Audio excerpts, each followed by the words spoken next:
सो मी आज बायोलॉजीचं first chapter सांगणार आहे, हेरिडिटी आणि variation. Heredity is in natural process in human being. Transfer the hereditary characters one generation to the another generation called as heredity.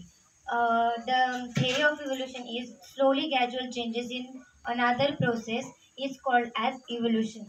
So DNA and RNA, it is a double helical model discovered by Greek scientist Watson, and the complex protein process is transcription, translocation, and translocation, and messenger RNA transfer to the genes one generation to the another generation, and the translocation process is RNA transfer the characters messenger RNA through the gene called as the translocation. So there are six evidences.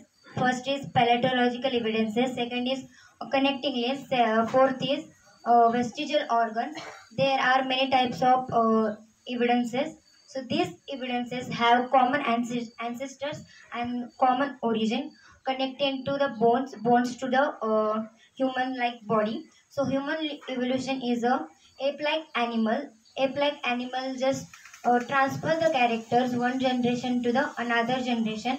So Darwin's theory, it is a natural selection. So जेव्हा nature आपल्याला select करतं त्यावेळेस आपण त्यात upgrade करत जातो, म्हणजेच modifications करत जातो. त्याला आपण डार्विन्स थेरी पण म्हणतो. आणि ते जे कॅरेक्टर्स असतात ते जीन्स टू जीन्स पास होतात आणि DNA थ्रू प्रत्येकाच्या चेहऱ्याच्या आकारावर किंवा प्रत्येकाच्या जे बॉडीचा शेप आहे किंवा जे चेहऱ्याचा आकार आहे त्याच्यावर ठरवलं जातं.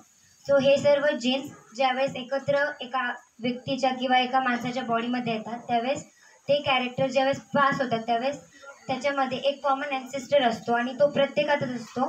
So this is a heredity and evolution. Thank you.